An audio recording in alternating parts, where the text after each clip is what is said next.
రంగారెడ్డి జిల్లా శంషాబాద్ మున్సిపాలిటీ పరిధిలోని రాళ్లగూడలో దొంగలు హల్చల్ చేశారు. వీరేంద్ర ప్రతాప్ సింగ్ ఇంట్లో ముగ్గురు దుండగులు దాదాపు 18 లక్షల విలువైన బంగారం చోరీ చేశారు.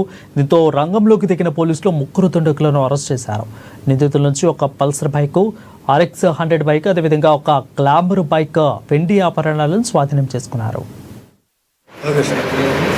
9వ తారీఖు నాడు రాఘవేంద్ర కాలనీ నుంచి నీలం సింగ్ అనే అతను కంప్లైంట్ చేశాడు. వాళ్ళు అలా ఊరికి వెళ్ళి వచ్చినప్పటికీ వాళ్ళ ఇల్లు హౌస్ బ్రేక్ అయ్యి 17 తులాల గోల్డ్, 50 తులాల సిల్వర్ దొంగతనం ఉందని కంప్లైంట్ చేస్తే దాని మీద మేము ఎఫ్ఐఆర్ చేసాము.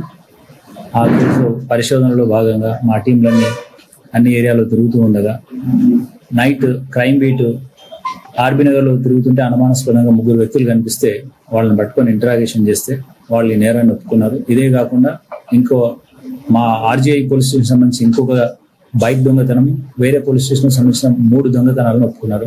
మొత్తం 5 నేరాలు చేసినట్టుగా వాళ్ళు ఒప్పుకున్నారు. అందులో భాగంగా 3 బైక్స్, 17 తులాల గోల్డ్, 50 తులాల వెండిని సీజ్ చేసి వాళ్ళని అరెస్ట్ చేసి రిమాండ్ పంపిస్తున్నారు. మొత్తం ముగ్గురు నేరస్తులు. అదే 5 కేసులు ఇప్పటి వరకు అయితే ఒకటి అంటే కేసు రిజిస్టర్ కాలేదు, వెహికల్ మాత్రం దొరికింది, అది ఇంకా ఎక్కడ కంప్లీట్ కాలేదు. అది కాకుండా 2 బైక్స్ ఇవి